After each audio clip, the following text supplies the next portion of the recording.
Bom dia a todos. Já estamos aqui na nossa escola Jesus Cristo. Nossos corações estão aqui, nossos pensamentos estão aqui e nós estamos aqui, obviamente, mesmo que virtualmente falando. Acho que a gente vai ter que se acostumar com a aula virtual, com as palestras virtuais. Bem, hoje nós estamos no capítulo 50 do livro Os Mensageiros, a desencarnação de Fernando. Nós vamos lendo e comentando. Esse capítulo, na apostila que vocês vão receber, está escrito bem em cima: semeia-se corpo animal, ressuscita-se corpo espiritual. Uma carta de São Paulo, primeira epístola aos Coríntios, 15, 44 a 46. Uma alusão ao nosso corpo espiritual, nosso perispírito, que sobrevive às muitas vidas que nós temos aqui, que registra, né, em sua memória as lições que nós adquirimos aqui na Terra. A bibliografia do estudo de hoje a gente vai encontrar no Livro dos Espíritos, em todo o capítulo 3º, no livro Estudando a Mediunidade, de Martins Peralva, e no livro Obreiros de Vida Eterna, de que nós já falamos na semana passada, capítulo 13, é de André Luiz, psicografia de Chico Xavier. Esse capítulo, ele está estendendo o capítulo anterior, a máquina divina, que eles acompanham, né? Máquina divina, o 49. Eles estão acompanhando um senhor de 60 e poucos anos com leucemia. E nesse capítulo, a continuação, é o momento da desencarnação de Fernando, desse senhor. O tema central desse capítulo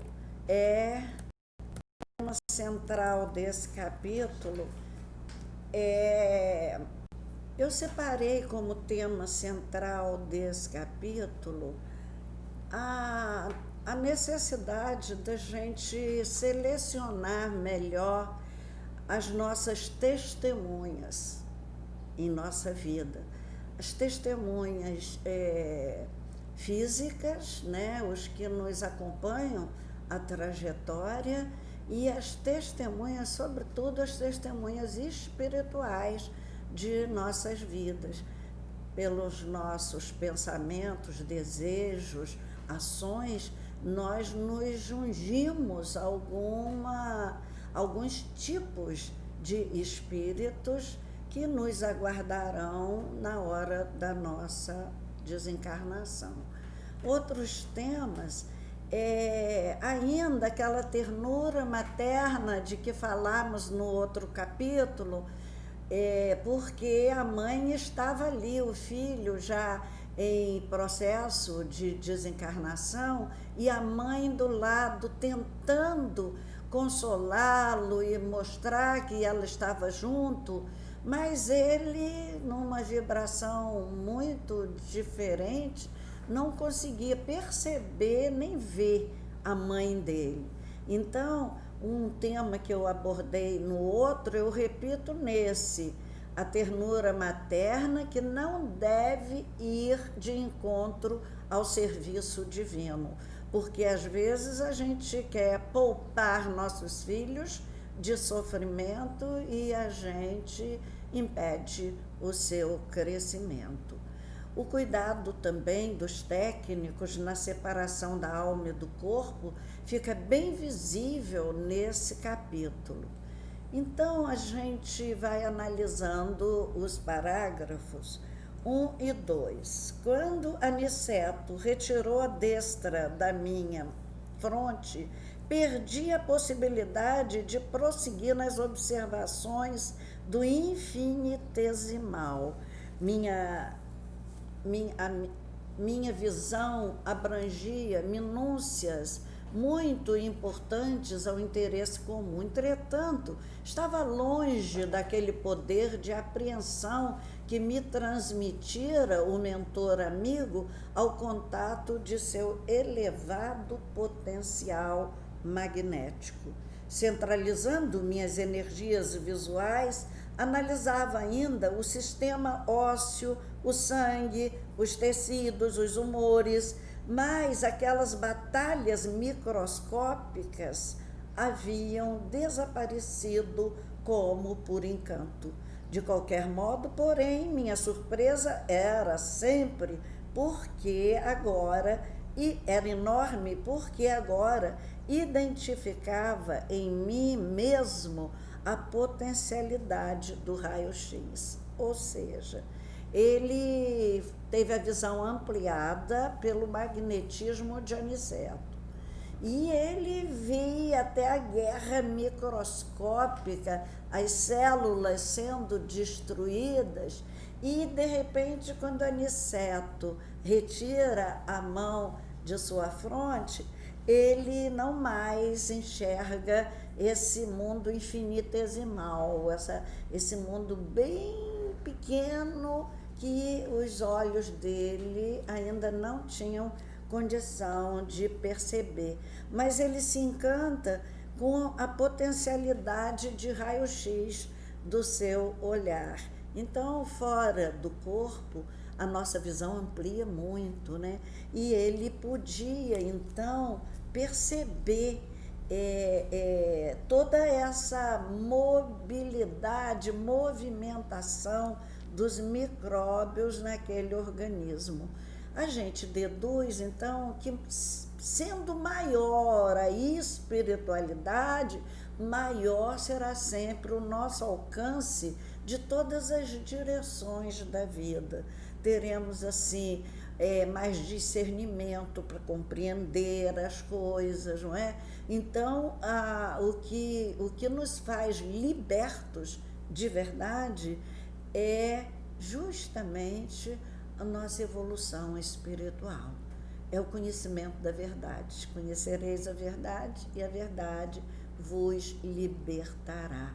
Maior será sempre o nosso alcance, além da esfera física, mental, espiritual, até intelectual, quando nós evoluímos.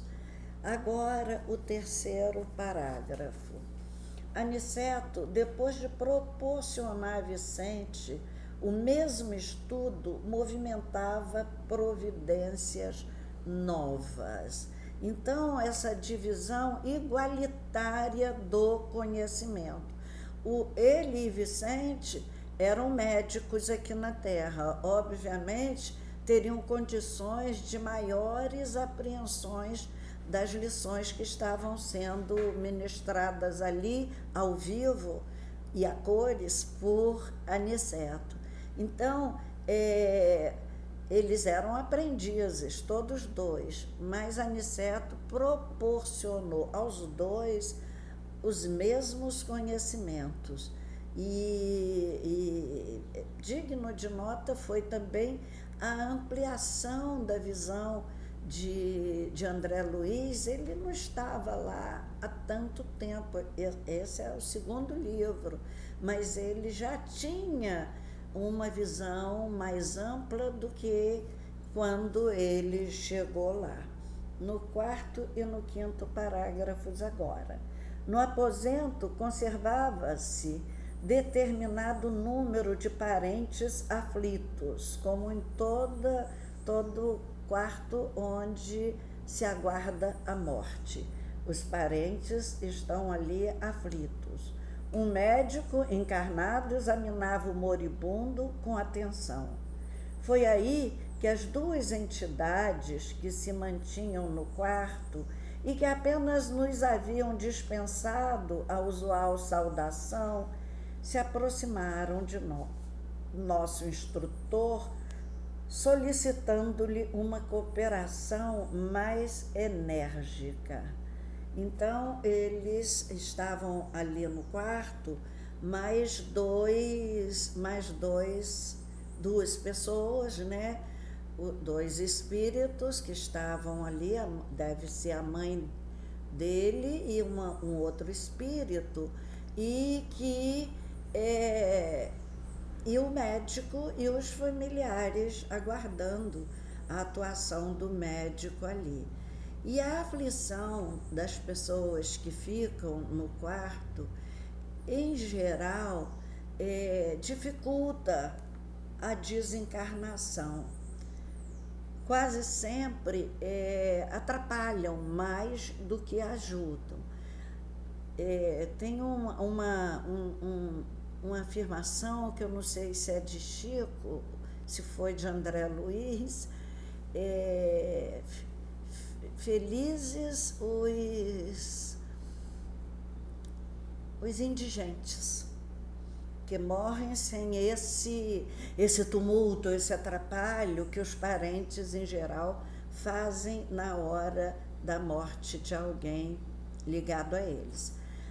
As entidades que davam assistência ao doente estão centradas nesse processo de desencarnação, que até dispensaram aquela saudação costumeira. Eles são... a vida lá em cima é muito delicada, as pessoas se saúdam e se cumprimentam, e nessa hora o trabalho era tanto, esse moribundo dava tanto trabalho, que eles fizeram uma saudação muito ligeira, e porque estavam muito ocupados, né? E pediam uma cooperação mais enérgica para que a morte do corpo acontecesse logo, a fim de não estender mais o sofrimento do Fernando. Então há toda uma preocupação, sempre há, com a dor dos homens na Terra. Nós nunca estamos abandonados, todos nós estaremos sempre... Todos nós temos sempre um amigo, ou amigos, ou parentes queridos do outro lado, a velarem por nós, né? Por favor, nobre amigo, disse a irmã que havia sido genitora do moribundo. Há sempre uma mãezinha aflita. Ajude-nos a retirar meu pobre filho do corpo esgotado. Há muitas horas estamos à espera de alguém que nos possa auxiliar nesse transe. Tenho procurado confortá-lo, mas em vão, acentuou a nobre senhora em tom lastimoso. Ele continua num estado de incompreensão dolorosa e terrível.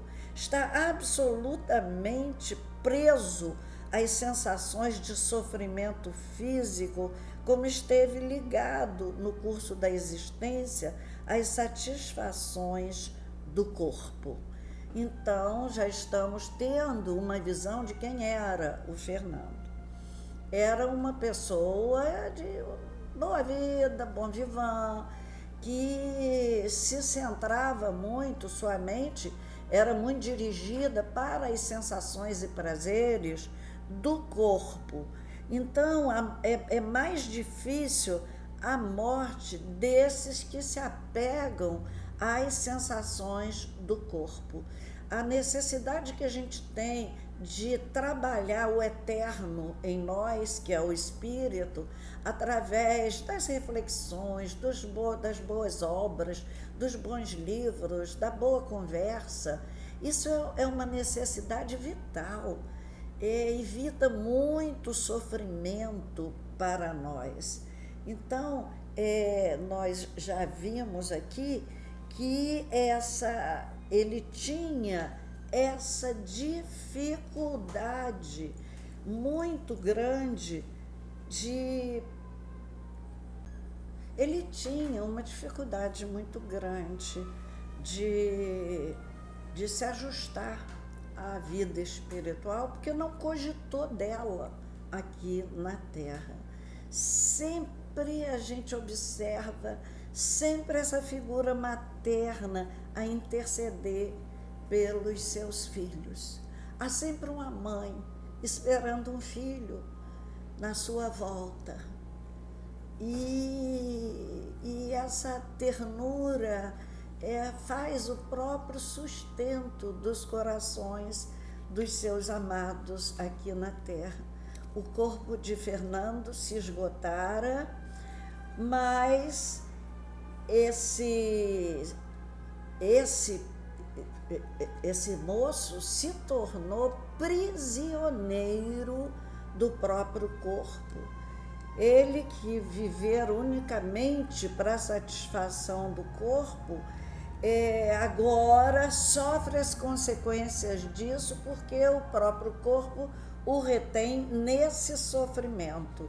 E isso é difícil para um coração de mãe assistir de forma impávida, sem envolver seu sentimento, seu carinho pelo filho.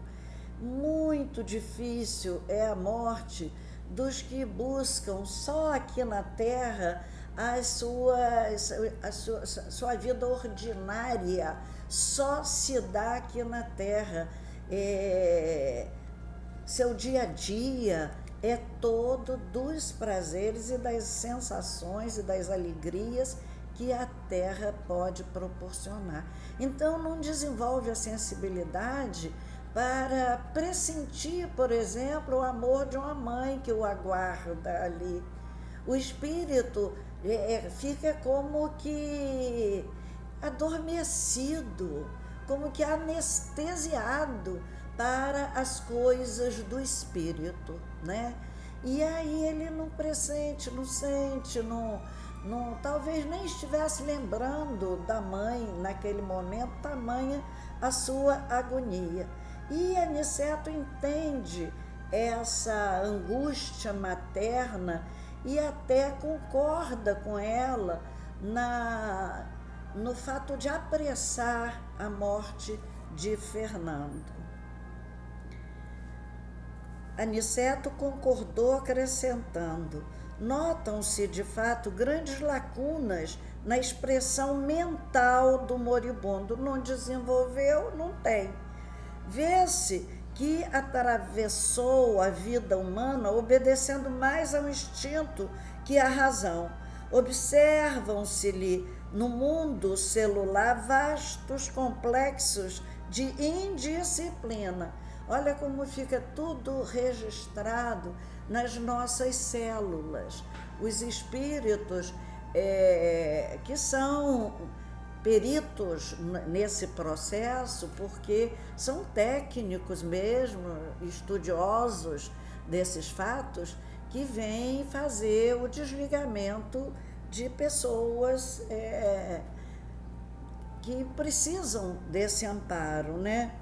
Poderemos, contudo, ajudá-lo a desvencilhar-se dos laços mais fortes no que se refere ao círculo carnal. Então ele trazia lacunas mentais. Acontecem aos espíritos que não exercitaram a mente, o pensamento, as imagens. O homem é o único animal que imagina, e a gente pode desenvolver as coisas da emoção e do espírito com a formulação de belas imagens. Na hora de dormir, imaginar um cenário bonito onde a gente se localize para orar, para ir ter com Jesus naquela hora. Isso são exercícios de que a gente vai precisar lá na vida espiritual. Reflexões de teor mais nobre, seja intelectual, emocional ou espiritualmente falando. Nós precisamos ter esses exercícios aqui na Terra. A mente, sem exercícios superiores, ficam mais grosseiros, ficam chafurdando nas imagens grosseiras da vida E na hora da desencarnação, elas não têm, quer dizer, a sua mente está com lacunas, porque a parte emocional e espiritual não foi desenvolvida. Então, obedeceu tão somente aos instintos e fica mais ou menos como um animal, né, que vive pelos instintos. As nossas células anotam essas indisciplinas no uso de suas potencialidades, porque, por vezes, usamos desregradamente a nossa máquina divina, o nosso corpo. Usamos com desrespeito por ele. Aniceto concorda em ajudá-la e começa a desfazer os laços mais fortes primeiro, porque ele era muito prisioneiro ainda do instinto, e o corpo deteriorado, ele faz força para ficar no corpo, mas o corpo já havia se deteriorado, né? Vamos para o 10 e 11. Será um caridoso obséquio, retargueu a genitora aflita. A irmã está incumbida de encaminhá-lo? Perguntou o instrutor, compreendendo a magnitude da tarefa. Olha só, um processo de desencarnação não é uma coisa simples. A magnitude da tarefa é uma tarefa grande. Uns fazem um desligamento, às vezes outros encaminham, como é o caso aqui de Fernando. Precisamos ponderar quanto a isto, porque o desprendimento integral se verificará dentro de poucos minutos. Então, aqui nesse parágrafo, ela esboçou um gesto triste e respondeu. Então, antes de concluir o processo de desencarnação, a pessoa que estava incumbida de levar o espírito do desencarnado tinha que já estar a postos para imediatamente levar e afastá-lo do corpo físico o mais rápido possível, para que ele não usasse seu desejo de retornar e tornasse mais complicado ainda o seu processo de morte. Desejaria sacrificar-me ainda um pouco por meu desventurado Fernando. Olha, mãe, mas apenas obtive permissão para socorrê-lo em seus últimos instantes. Não, a mãe não vai encaminhá-lo. A mãe só obteve permissão até ali, para ficar até os últimos instantes do lado dele, reconfortando-o. Meus superiores prometem ajudá-lo, mas aconselharam-me a deixá-lo entregue a si mesmo durante algum tempo. Fernando precisa reconsiderar o passado, identificar os valores que infelizmente desprezou. As lágrimas e os remorsos na solidão do arrependimento serão portadores de calma ao seu espírito irrefletido. Grande é o meu desejo de aconchegá-lo ao coração, regressando aos dias que já se foram, os dias do carinho materno com o filho nos braços, no seio. Todavia, não posso prejudicar com a minha ternura materna a marcha do serviço divino.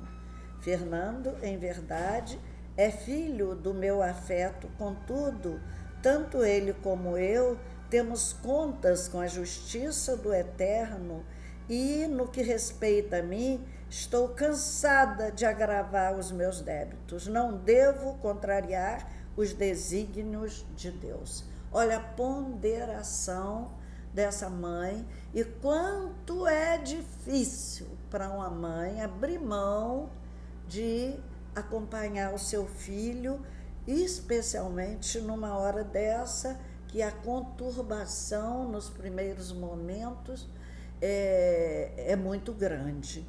Então, por isso que eu tirei esse texto para um dos temas, não posso prejudicar com a minha ternura materna a marcha do serviço divino.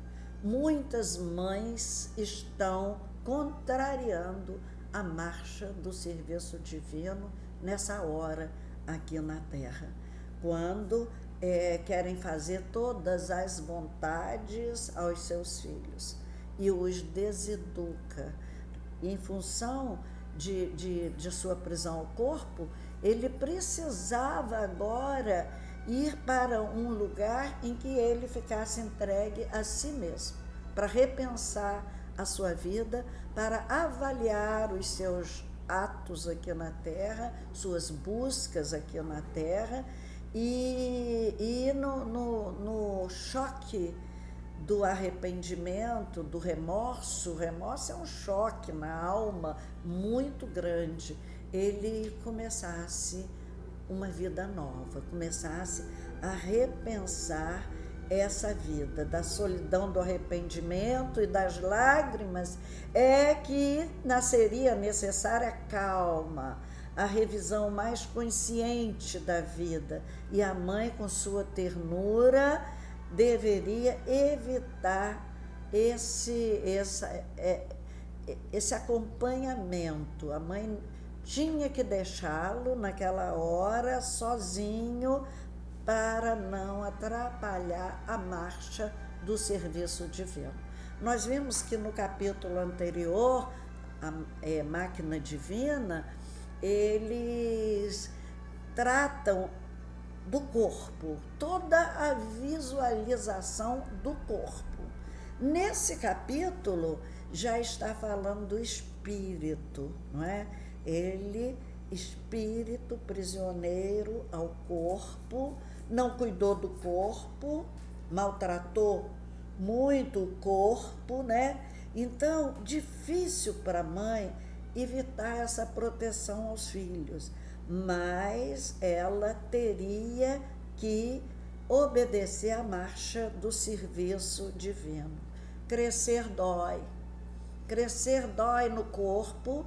O adolescente sente dor nos ossos, porque começa o crescimento, estica, e ele sente dor nos ossos, e crescer espiritualmente dói ainda muito mais. Mas a mãe precisa deixar o filho ter suas dores, suas decepções, chorar as suas lágrimas, como nós, mães, choramos muitas lágrimas para educar bem nossos filhos. Eles também precisam. A mãe ponderou e obedeceu às ordens superiores.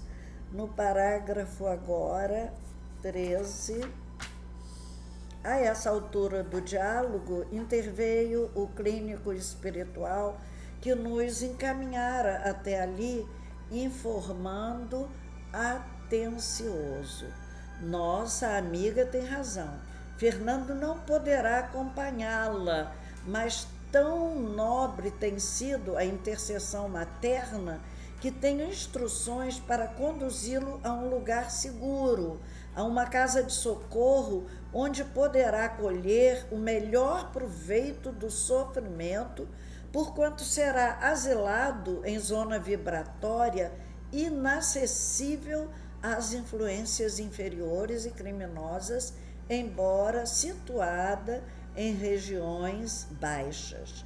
Já sei, murmurou Aniceto com grave entono. Trata-se de medida muito acertada. Em seguida, acentuou como quem não tinha tempo a perder. Então, vamos ver do 13 ao 16, é aquilo que a gente já falou.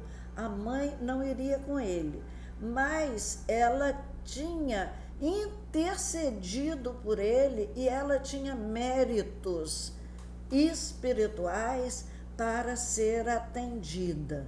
Essa intercessão proviu um lugar seguro onde as vibrações inferiores não o alcançassem, porque ele na Terra se ligou pela mente, pelo sentimento, a espíritos inferiores. Então, seria comum agora ele defrontar com esses espíritos, mas pelos méritos dessa mãe, ele vai ficar num lugar que ele onde ele não seja incomodado pelos espíritos a quem ele havia se ligado por seus pensamentos, atitudes e sentimentos aqui na Terra. Então, a espiritualidade não perde tempo, ou seja, tempo lá é muito valorizado, ou seja, rapidez para retirar o espírito, o perispírito daquele corpo, rapidez para resolver para onde ele vai, a mãe imediatamente entra em ação, ela fez todos os pedidos antes do processo desencarnatório. Isso nos alenta e nos reconforta muito, porque estamos sendo esperados do outro lado da vida por pessoas que nos amam. Que a gente aprenda na Terra a sintonizar com eles desde aqui, né? A aflição dos familiares encarnados, aqui presentes, poderá dificultar-nos a ação. Observem como todos eles emitem recursos magnéticos em benefício do moribundo. Claro, quem está aqui na Terra quer esticar a vida do outro sem saber o estado apodrecido do seu corpo. Então, eles atrapalham muito essas vibrações pela vida do doente, pode atrapalhar se ele está num processo reencarnatório. Quando vibrarmos num leito de morte pelo nosso doente, a gente vibra por vida. Vida sempre, a vida verdadeira, a vida espiritual, que ele, se sobreviver, vai energizar o seu corpo com o nosso magnetismo pela vida do espírito, porque é o seu espírito que vai sustentar o seu corpo. Então não devemos pedir pensando na vida da carne. Tais socorros, tornou Aniceto, são agora inúteis para devolver-lhe o equilíbrio orgânico.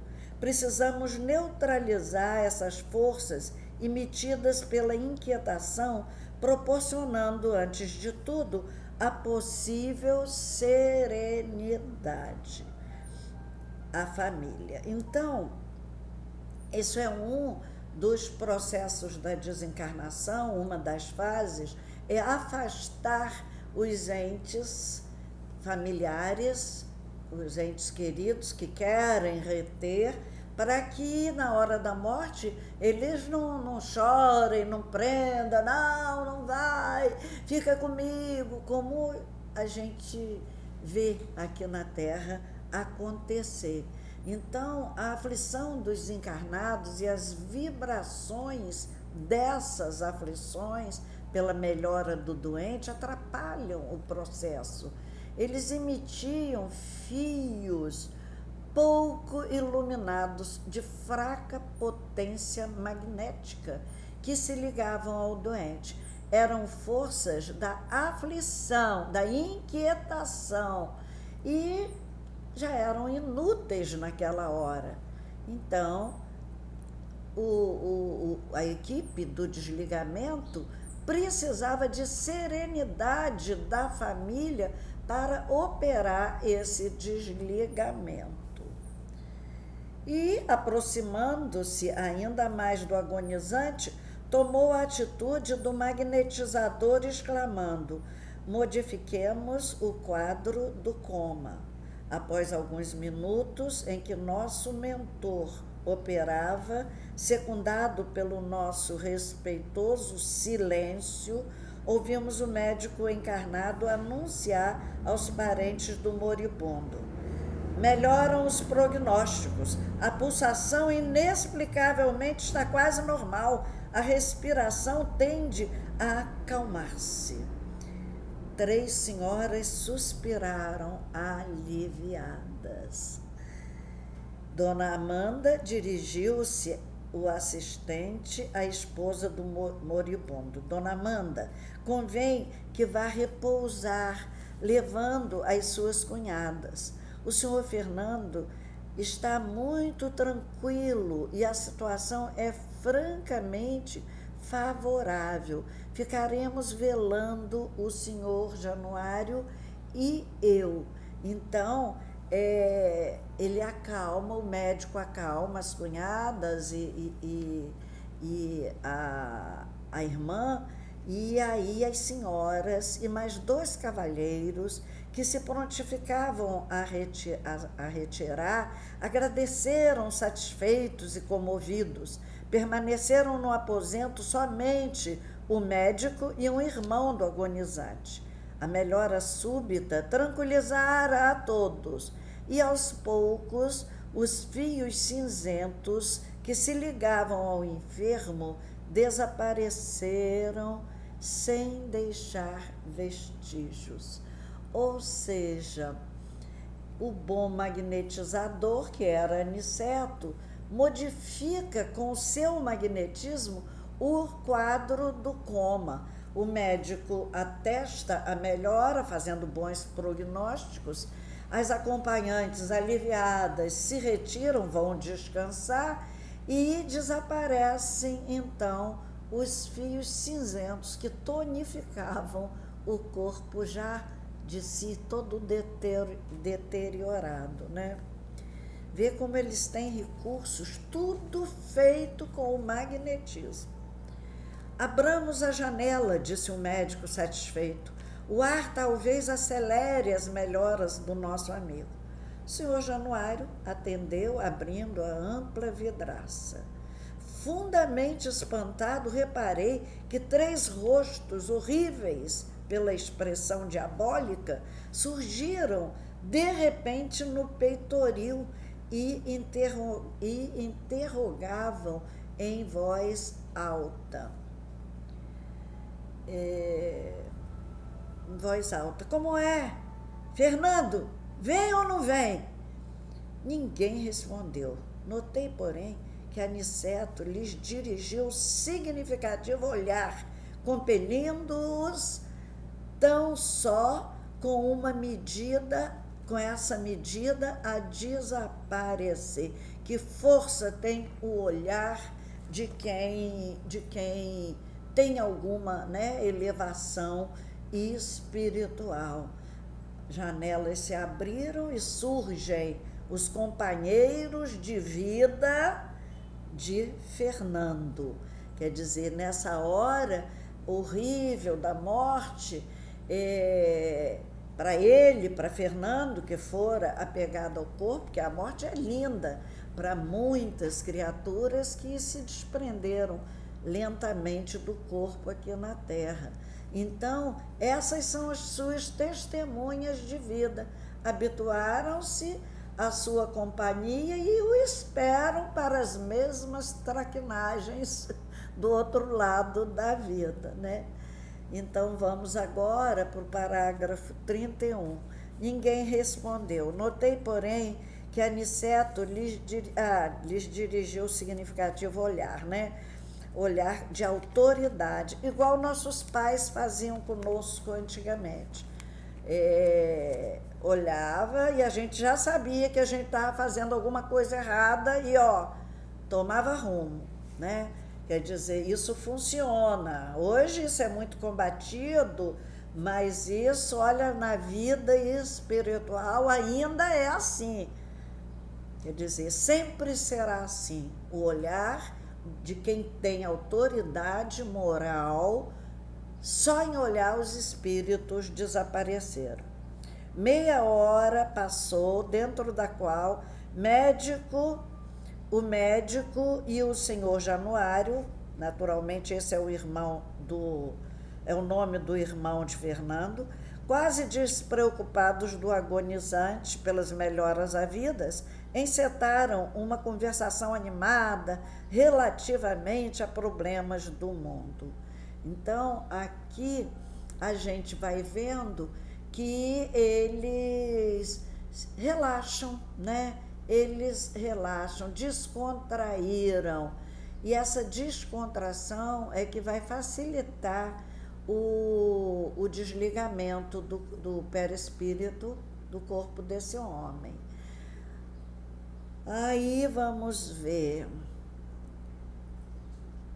Meia hora se passou, já li. Aproveitou Aniceto a serenidade ambiente e começou a retirar o corpo espiritual de Fernando, desligando-o dos despojos, reparando eu que iniciara a operação pelos calcanhares.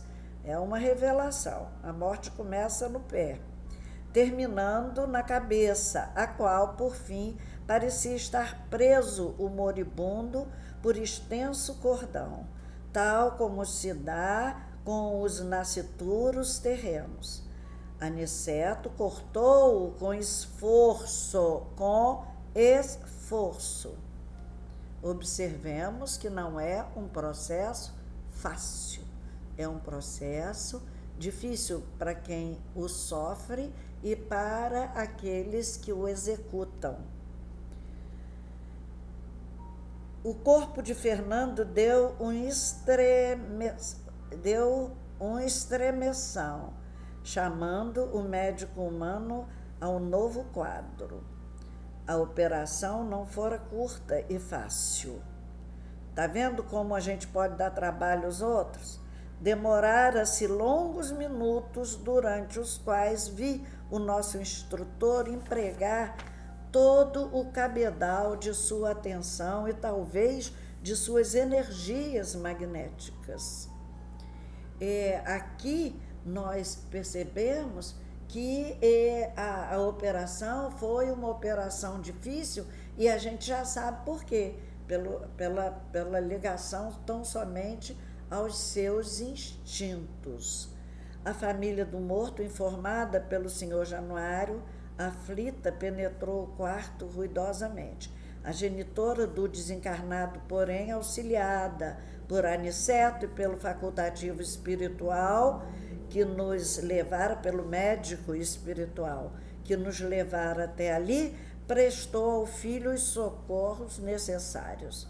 Daí a instantes, enquanto a família terrena se debruçava em pranto sobre o cadáver, a pequena expedição, constituída por 3 entidades, as 2 senhoras e o clínico, saía conduzindo o desencarnado a um instituto de assistência, reparando eu, contudo, que não saíam utilizando a volitação, mas caminhando como simples mortais. Seria difícil ali a volitação com um perispírito pesado, naturalmente, né? A mãe de Fernando, o Aniceto, o médico espiritual que o ajudava no processo, dão esse amparo necessário ao morto e o conduzem, né? E depois nós vamos perceber. Sentia-me fortemente impressionado, intrigava-me, sobretudo, o aparecimento daqueles rostos satânicos quando se abrira a janela. Por que semelhante menosprezo a um agonizante? Retirando-nos da residência, um instrutor me fitou atento e, antes que formulasse qualquer pergunta, esclareceu. Não se preocupe tanto, André, com os vagabundos que esperavam o nosso irmão infeliz. Só não penetraram na câmara de dor porque a nobre presença maternal impedia o tal assédio. Mais uma vez, a defesa da mãe. Mais uma vez, a mãe de Fernando defendendo o filho daqueles espíritos diabólicos. Percebemos aqui o valor imenso do amor materno, que às vezes aqui na Terra nós não damos o necessário valor, né? Mas a mãe protege o filho do início até o fim de sua vida. É o abençoado amor que nos defende na vida e na morte. Muito oportuna a lembrança da carta de Paulo aos Hebreus. Na vida elegemos as testemunhas, o séquito que por afinidade nos seguirá na morte. É aquela carta de Paulo aos Hebreus que diz: estamos cercados por uma grande nuvem de testemunha. E são essas testemunhas daqui da terra e as testemunhas da vida espiritual com quem nós nos depararemos logo depois da nossa desencarnação. Retirando-nos da residência, o instrutor me fitou atento e, antes que formulasse qualquer pergunta, esclareceu: não se preocupe tanto, André, com os vagabundos que esperavam nosso irmão infeliz. Só não penetraram, já lemos isso, né? Porque a mãe defendeu. E depois de calar-se por momentos, acrescentou: cada criatura na vida cultiva as afeições que prefere. Fernando estimava os companheiros desregrados. Não é, pois, estranhável que tenham vindo esperá-lo na estação de volta à existência real.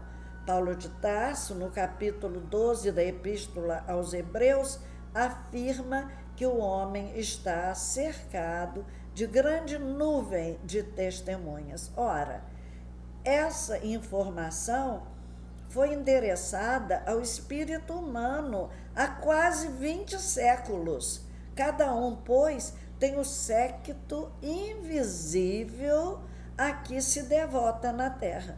Mais tarde, quando a coletividade apreender a grandeza das lições evangélicas, todo homem terá cuidado na escolha de suas testemunhas. Assim termina esse capítulo. Estamos acabando esse livro, só falta mais um capítulo. Eu até deveria ter juntado os 2 capítulos para a gente fazer o encerramento dele esse ano. Mas isso só me ocorreu depois da aula pronta, né? Quanto tempo eu tenho? 5 minutos? 10 minutos? Tá. Então, nós vamos concluir observando que a morte é um dos mais sagrados momentos da existência humana. Os amigos espirituais dedicados trabalham arduamente em esforços magnéticos, como nós vimos nesse capítulo, para que a criatura despreparada para enfrentar esse processo sofra menos, né? Então, recordando o capítulo 49 e 50, nós observamos que nós falamos na última aula sobre essa ordem do desligamento das regiões fundamentais do nosso organismo. Vimos nesse capítulo que tudo começa pelos pés, pelos calcanhares. Desliga-se depois o centro vegetativo, o centro emocional e o centro mental.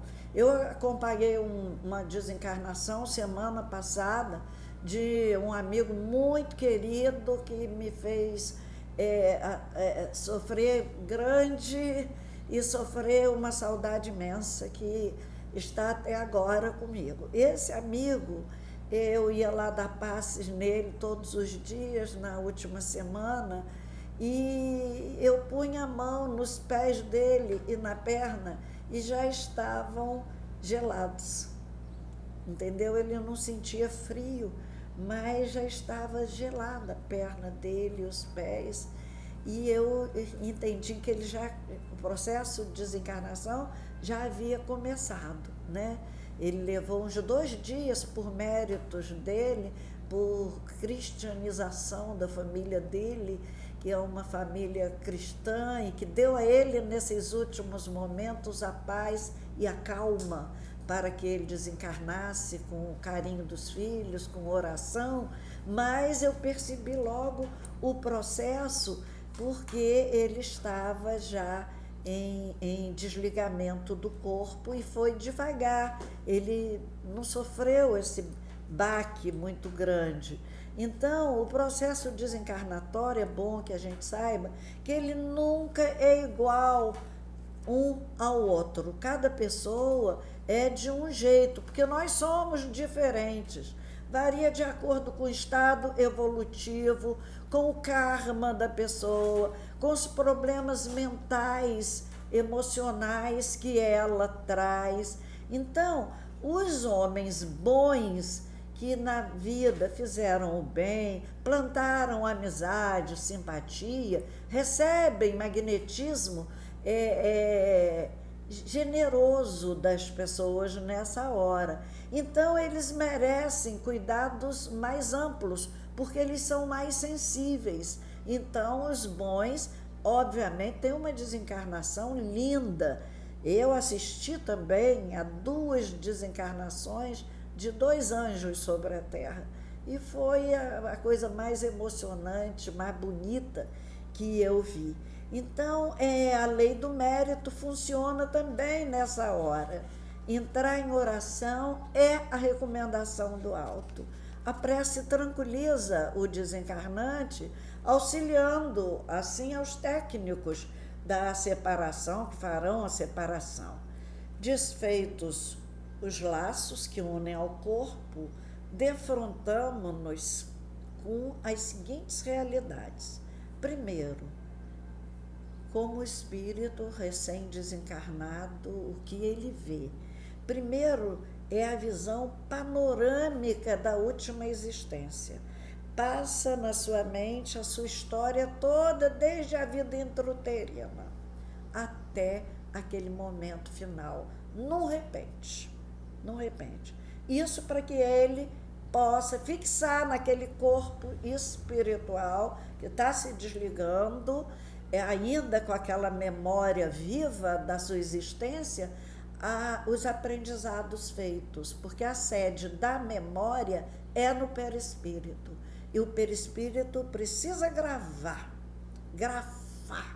a ferrete, né, na sua memória aquela existência, para não cometer os mesmos erros, né? E mesmo assim a gente comete, imagina se não há uma revisão nessa hora.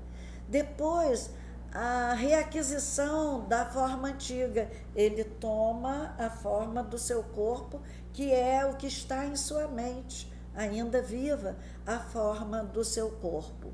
E daí a gente não vê um espírito, a gente vê um perispírito de um espírito, não é? E depois o encontro com os espíritos afins, os elevados ou os inferiores, não é? Aqueles que a gente escolheu por testemunhas na vida. E depois ele vai fazendo uma analogia do meio espiritual, da vida espiritual, com a paisagem terrestre. Ele vai vendo que é semelhante, mas em tudo ela é mais profunda, mais bonita, mais fecunda. Então, no livro Obreiros de Vida Eterna, há os relatos interessantes sobre esse momento. E segundo esses relatos, o novo corpo perispírito é formado nessa hora, primeiro por essa chama violeta dourada que sai da fossa romboidal. Então, essa substância violeta dourada, que nós vamos ver aqui numa desencarnação, se junta à substância extraída do plexo solar e a substância retirada do tórax e forma, então, esse corpo espiritual. Isso não dá aqui para a gente aprofundar. Vejamos, então, a descrição de André Luiz da desencarnação de Dimas, que foi um homem bom, no livro Obreiros de Vida Eterna. Concentrando todo o seu potencial de energia na fossa romboidal, Jerônimo quebrou alguma coisa que não pude perceber com minúcias, e brilhante chama violeta dourada desligou-se da região craniana, absorvendo instantaneamente a vasta porção de substância leitosa já exteriorizada. Quis fixar a brilhante luz, mas confesso que era difícil fixá-la com rigor.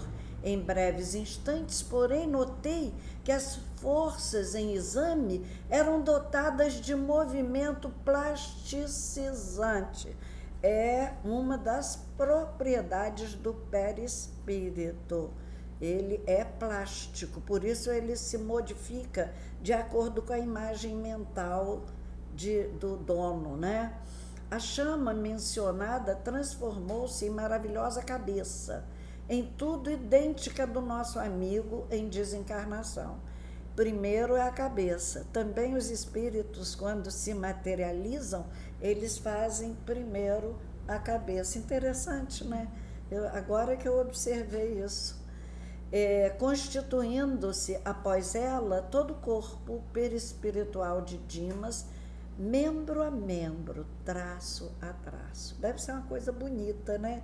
Da gente assistir. Quando eu estiver do outro lado, vou assistir a desencarnação de vocês. Bem, a coisa, a gente ri, brinca, mas a coisa é complicada, é difícil, e nós, com de posse dessas informações, temos que ter um novo comportamento em relação à nossa vida. Porque os estudos que fazemos na casa espírita é para a nossa mudança de hábitos.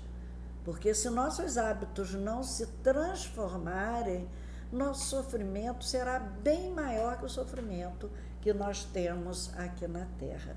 Que Jesus nos abençoe, que saibamos escolher a nossa testemunha, as nossas testemunhas aqui na Terra, para quando chegar a hora, né, da colheita, semeia-se corpo animal, ressuscita-se corpo espiritual, que tipo de semente nós somos, né? Precisamos sair bem daqui, sair felizes da Terra, e podemos fazer isso agora.